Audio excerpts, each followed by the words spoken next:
How's it going, everybody? Are you ready to think forward? All right, let's do another question. So today we're going to actually focus on a question number 2 in LeetCode, which is called add two numbers. Now, this question is, even though it's ranked medium, I kind of feel that this one is actually more on the easier side of things. But let's take a look at the question and see what we can come up with. Okay, cool. So add two numbers. You are given two non-empty linked lists, keyword there, representing two non-negative integers. The digits are stored in reverse order, and each of their nodes contain a single digit. Okay, cool. Let's take a pause right now. So a couple of points that we want to note before we even jump to this question is things that, maybe in LeetCode they highlighted it in bold, but in an actual interview, folks would just mention these things, but just make sure that everything a coding interviewer would ask you, just make sure to break those messages clearly and maybe jot down some notes. So some of the notes here I would jot down are, it's non-empty linked list. So that means that we don't have to deal with that particular edge case, which is perfectly cool. It's also a two non-negative integers. So you're not gonna get like these funky, you're not gonna get these like -1 or these like 1.5. Those won't happen, okay? And the third one is gonna be the digits are stored in reverse order, and each of these nodes contain a single digit. So your linked list is not going to contain any values that are like 15 or any like 2 digits, so it's going to be a single digit. So that's really important. Add the two numbers and return it as a linked list. You may assume that two numbers do not contain any leading zeros except for the number 0 itself. Okay, that makes sense. Okay, so let's look at an example. So in a linked list, remember, if you guys haven't done object programming or programming before, a linked list is really simple. It's pretty much like you have a value, and you have a next node, and the next node is pretty much another instance of the list node, which is another value, and a next node. So you can imagine just like a big chain. We're not dealing with doubly linked lists right now. It's a very simple vanilla linked lists. So it can be usually represented by these arrows. So you can see something like 2, 4, 3, plus 5, 6, 4. What that really means is 342, looking reverse wise, plus 465. So let's take a second here. What can actually do to get this type of answer, right? So it's like mathematics. If you take a number that's going to be, 342 plus 465, when you go to high school, what do teachers usually teach you, right? They usually teach you to go from the back first, 5 plus 7, 5 plus 2 will equal to 7, right? But park it over here, and then see if this value is any above 9 or whatnot, and then you would carry it, right? But this one doesn't go above 9, so you're cool. So 6 plus 4, what is that? That's 10, right? So what is you put a 0 here, and you carry the 1, so it'll be 4 plus 4 equals 8. So one of the cool tips I would do is like try to figure out these questions. How would you do it mathematically yourself, right on the board? So in this case, it's pretty simple. It almost feels like we need to iterate through the linked lists and compute to see if it is above, if it's a number that we care about, that it's like above 9. Because if it's above 9, then we need to ensure that we carry that 1 to the next value, and record the remainder elements into the linked lists, right? So let's put some code into this and actually solve the problem. All right, once again, I like to convert this. Now, this is optional step. Not all of you need to do this, but I personally like to do it. So let's remember, when we deal with linked lists, one key thing to note is that we always want to have some sort of pointer, right? because if you have your pointer, you can actually start changing things along the list. So I'm going to create a couple pointers. I'm going to create a series of pointer like P1 representing. I'll just actually name it so it's easier to remember.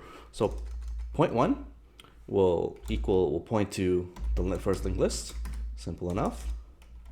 Now I'm going to use this abbreviated version to code, so I don't have to write the lets all along, but you just follow along. L2, which is the second linked list. So basically my point 1 is going to point to the head of the first linked list. Well, actually no, it'll just point to the first list, which is going to be a function where you can have a value and the next attribute. And point 2 is that same thing. And I'm going to actually create here some variables. Going to be number of 1 and num2 equal to 0, and the carry will equal to 0. So what I'm trying to do here is effectively take p1.val, which is the value that's held in that one node, and see if it's going to be when it added to the second number, if it's going to be basically greater than 9 or not. If it's greater than 9, then of course your carry is going to be incremented by 1. Now here's a very key note. Because these are only integers, when you add the two numbers, the highest number would be 9 plus 9, right? Which is going to be 18. So meaning the maximum carry number would theoretically just be 1. So you don't need to increase that value. We just have to make sure that, as we add the numbers, the carry will just be either going to be a 1 or you don't carry it, right? And if you use the carry already, just make sure to turn it back to 0. So let's continue on. Let's also create a solution, which is over here. They want us to return a new linked list. So let's do that. Create a new list node, right? When I'm passing in 0 for now. So why I'm passing 0, I'm just, that's arbitrary. You can pass in whatever you want. It doesn't really matter. You can pass in a null as well, but I just like to pass it to 0. So we start off from something. And then I'm going to also make sure I have some sort of pointer to the solution as well. Solution. All right, cool. Now we have our variables all set up. Now the whole process is for us to actually step through these linked lists, right? So one of the really easy ways to do this is just write a simple while loop.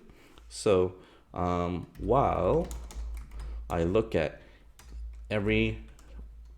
while node 1 or P2 is truthy, so meaning that if my P1 is going to be sitting on a node that actually exists, or like the second one it actually exists, then I'm going to continue on this loop. All right, let's take a look at it. Okay, cool. So what am I going to do?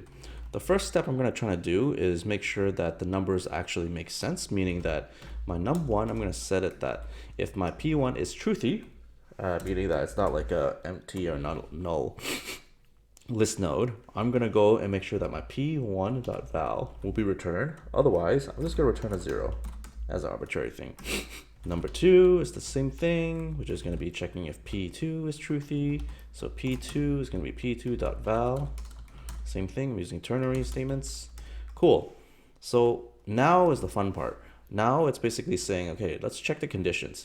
If my number 1 plus number 2 plus my carry is greater than 9, then I'm going to do something here. Do something. And else, otherwise, I'm going to do something else, right? So what this means is, like, I need to ensure that I have my carry. I need to have this will take care of my carry, so my carry forward. So let's make sure. And if it's not greater than 9, then I just have to ensure that I reset the carry because I've used up that one I've carried, right? So I'm gonna go do that first. So if it's greater than 9, I need to ensure that, okay, well, I'm gonna be carrying 1, right? If it's less than that, I'm gonna carry. I used up the 0 already, so I used up the carry already, so I don't need it. So I'm gonna make sure to reset that. All right, but we're not going to be iterating through everything, right? What if I land on a node, or if one of my linked lists is smaller than the other? We need to account for that edge case, right? So let's do that by saying if the P1 is truthy, right? If that node exists, then P1 will simply just equal to P1 dot next. If it doesn't, then it won't go anywhere. All right. So if it doesn't go anywhere, then this condition will catch that case where it will assign a 0 to it. So let's continue. Let's apply it for P2 as well. P2. Some magic here. Cool. All right. So this allows us to basically loop through the whole 2 linked lists. Now let's actually fill this in now. What do you do when you have when it's greater than 1? So what we want to do is actually go in here and look at our current. So our current dot next would essentially be, so when you look at current dot next, it's theoretically looking at this null, this particular element right now. Current dot next, we're setting that to equal to a new list node, and we're passing in num1 plus num2 plus carry, and what's the magical number? You minus 10 from it. Cool. All right, so then you know what's that remaining number. You're gonna push that into the node and make sure that the current equals to current dot next. So what does this mean? It's like saying like, okay, well, your current dot, well, you're gonna basically change this value to a new linked list, which is an instance of another val and another next beyond that, right? So what you're really doing on the second step here is like, okay, well, once I set this one to be a instance of this list node itself again. So in theory here it's like another, think of it as another object here, you know, that has like this dot val and also has a this dot next to it, right? You're gonna change that element, right? Now we'll go back in here, boom, boom, boom. Okay, now you just have to make sure that you're setting your current to that new node that you're referencing. So you're looking at that next node. So that's cool. Now let's do the same thing for the next one. I'm just gonna copy this because it's the same logic. The only difference we're doing right now is that we don't need to subtract the 10 because we're actually using up the carry now. So when you carry forward 1, you're gonna use it when you add everything together. So it'll be in here, that's great. Now there's also one edge case that we have to consider. So what if our last number, you know, if one of your things are smaller than the other and you have to carry another number, like say 11, right? We need to ensure that, you know, you have no carries left. And if you do have a carry, for example, then you have to ensure that the next node is accounted for. So if my carry still exists, so that means that I still have like some remainder number in there, then I better ensure that my current dot next will equal to new list node, and I'm passing in the carry in there. Cool. And then right now, what I'm going to return back to the audience, return the solution. I know some folks might think, oh, I'm just going to return a solution, but remember, we're actually returning the value. When we originally set it, we set the initial head to be 0. We don't want to return that. We want to return the subsequent chain that's about that's on the next. So I'm going to go solution.next, and I believe this, I think we are good actually. Let's see if this solves the problem. Drum roll. Yep, and we solve it. Well, that's it. Stay tuned and for the next one. See you guys.